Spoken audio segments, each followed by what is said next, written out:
జై శ్రీరామ్ అందరికీ నమస్కారం వెల్కమ్ టు న్యూస్ అఖండ నేను మీ కస్తూరి శ్రీధర్ మిత్రులారా భారతీయ జనతా పార్టీ కార్యకర్తలకు అభిమానులకు భారతీయ జనతా పార్టీ నాయకులకు ఒక ఇంట్రెస్టింగ్ న్యూస్ అయితే తీసుకొచ్చా న్యూస్ మాత్రం సూపర్గా ఉంటుంది ఈ రోజే ఢిల్లీలో అసెంబ్లీ ఎన్నికలు అయితే జరుగుతున్నాయి ఈ ఢిల్లీ ఎన్నికల ప్రచారం మాత్రం హోరాహోరీగా సాగింది అబ్బా మామూలుగా చేయాల ప్రచారం అయితే ఈ ఢిల్లీ ఎన్నికలు పెను సంచలనాలకు దారితీసినాయి చివరికి మన తెలుగు మీడియా కూడా ఈ ఢిల్లీ ఎన్నికల గురించి ప్రతిరోజు కూడా వార్తలు అందించినాయంటే ఈ ఢిల్లీ ఎన్నికలు ఎంత కీలకంగా మారినాయో మీరందరూ కూడా అర్థం చేసుకోవచ్చు ఓకేనా నిజానికి ఈ ఢిల్లీ ఎన్నికలు ప్రధానంగా ఆమ్ ఆద్మీ పార్టీ భారతీయ జనతా పార్టీల మధ్యనే జరిగినాయి ఈ రెండు పార్టీలు నువ్వా నేనా అన్నట్టుగా పోరాడుతున్నాయి అయితే ఈ ఎన్నికలు బీజేపీకు చెలగాటం ఆమ్ ఆద్మీ పార్టీకు అంటే ఆమ్ ఆద్మీ పార్టీ కంటే ముఖ్యంగా ఈ అరవింద్ కేజ్రీవాల్కు ప్రాణ సంకటంలా మారినాయన్నమాట ఎందుకంటే ఆమ్ ఆద్మీ పార్టీ పునాది ఎక్కడయ్యా అంటే ఈ ఢిల్లీ కేంద్రంగానే ఈ ఆమ్ ఆద్మీ పార్టీ ఎదుగుతూ వచ్చింది ఈ ఢిల్లీ ఎన్నికల విజయాలపైనే ఆమ్ ఆద్మీ పార్టీ భవిష్యత్తు అయితే ఆధారపడి ఉన్నది ఒకవేళ కనుక ఢిల్లీలో ఆమ్ ఆద్మీ పార్టీ ఓడిపోతే ఇక అరవింద్ కేజ్రీవాల్ పని అవుట్ దెబ్బ అంతే మామూలులే సావు దెబ్బే ఇకపోతే కేజ్రీవాల్ను పట్టించుకునే నాదుడు కూడా ఉన్నాడు అప్పుడు పంజాబ్లో కూడా ఆమ్ ఆద్మీ పార్టీ ప్రభుత్వం కూలిపోవడం ఖాయం ఇక ఆమ్ ఆద్మీ పార్టీకి భవిష్యత్తు అనేది ఉండదు సరే భారతీయ జనతా పార్టీ విషయానికి వస్తే 1993లో ఎప్పుడో 1993లో ఈ బీజేపీ ఢిల్లీలో గెలిచింది ఇక అప్పటి నుంచి ఈ ఢిల్లీ ఎన్నికల్లో బీజేపీ అయితే గెలసలా దీని మూలంగా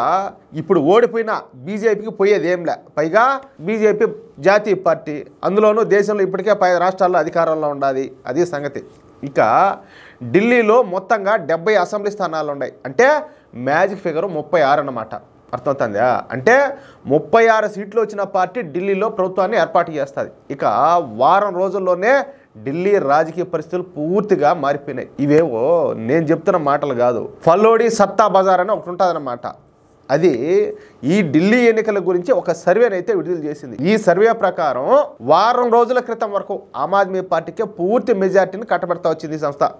ఆమ్ ఆద్మీ పార్టీకు 41 స్థానాల వరకు వస్తాయని చెప్పేసి ఈ ఫలోడి సత్తా బజారు అంచనా వేసింది ఇకపోతే కొత్తగా నిన్న చేసినటువంటి సర్వే ప్రకారం ఆమ్ ఆద్మీ పార్టీ 41 స్థానాల నుంచే 36 స్థానాలకు పడిపోయిందియా అదే క్రమంలో ఇంతకుముందు 28 స్థానాల వద్ద ఉన్నటువంటి బీజేపీ ఇప్పుడు 34 స్థానాలకు అయితే చేరుకుంది ఇదంతా కూడా 2 రోజుల క్రితం నాటి సర్వే అన్నమాట అంటే రోజుకు ఆమ్ ఆద్మీ పార్టీ గ్రాఫ్ అయితే వేగంగా పడిపోతూ ఉంటే అదే క్రమంలో భారతీయ జనతా పార్టీ గ్రాఫ్ వేగంగా పెరుగుతూ వస్తుంది ఇకపోతే ఈ ఫలోడి సత్తా బజార్ ఈ సర్వే రిపోర్ట్ను పరిశీలించిన తర్వాత మనకు అర్థమవుతుంది ఏంటంటే ఎన్నికల రోజుకి అంటే ఇప్పుడు ఈ రోజుకు ఆమ్ ఆద్మీ పార్టీ గ్రాఫ్ మరింతగా తగ్గి 36 స్థానాల నుంచే 33 స్థానాలకు పడిపోయే అవకాశం ఉండాలి అదేవిధంగా 34 స్థానాల వద్ద ఉన్నటువంటి భారతీయ జనతా పార్టీ 37 స్థానాలకు పెరిగే అవకాశం కూడా ఉండాలి అంటే భారతీయ జనతా పార్టీ గెలిచే అవకాశాలు పుష్కలంగా ఉన్నట్టు మనకైతే అర్థమవుతుంది ఇకపోతే కాంగ్రెస్ పార్టీ విషయానికి వద్దాం ఇది ఒకటి ఉన్నది కదా మధ్యలో దొలపుచ్చకాయ మాదిరా కాంగ్రెస్ పార్టీకు 2020 ఈ ఢిల్లీ అసెంబ్లీ ఎన్నికల్లో దాదాపుగా 5% వరకు ఓట్లు వచ్చాయి ఎంత శాతమో ఓన్లీ 5% మాత్రమే ఈసారి ఆ 5% ఓట్లు కూడా వచ్చే అవకాశం లేదు ఏ ఓట్ల కోసమైతే ఏది ఆ వర్గం వాళ్ళ ఓట్ల కోసం ఆశపడిపోయి వాళ్ళంతా మనకు గంప కొత్తగా ఓట్లన్నీ వేస్తారని చెప్పేసి పార్లమెంటు సాక్షిగాను అదేవిధంగా ఈయన అమెరికాకు పోయినప్పుడు కూర్చొని దేశం మీద ఎంత విషయం చిమ్మినాడో హిందువుల మీద ఎంత విషయం చిమ్మినాడో మనకు అందరికి కూడా తెలుసు అవునా కాదా అలాంటిది ఎంత ప్రయత్నించినా కూడా ఢిల్లీ ప్రజలు మాత్రం మామూలు కొట్టడంలా పగిలిపోతుంది అట్నే అర్థమవుతుందా మిత్రులారా ఈ న్యూస్ కనుక మీకు నచ్చినట్లయితే ఈ న్యూస్ నలుగురికి షేర్ చేయండి ఎందుకంటే శుభవార్త కదా ఇంకో మాట ఈ న్యూస్కు సంబంధించి ప్రతి ఒక్కరు కూడా మీ యొక్క అమూల్యమైన అభిప్రాయాలను ఖచ్చితంగా కామెంట్ చేయండి ఓకే ఇంతవరకు మన ఛానల్ మీరు సబ్స్క్రైబ్ చేసుకున్నట్టయితే ప్రతి ఒక్కరు కూడా మన ఛానల్ సబ్స్క్రైబ్ చేసుకోండి సపోర్ట్ చేయండి మీలాంటి జాతీయవాదుల సపోర్ట్ మన ఛానల్కి ఎంత అవసరం ప్లీజ్ సపోర్ట్ చేయండి జై శ్రీరామ్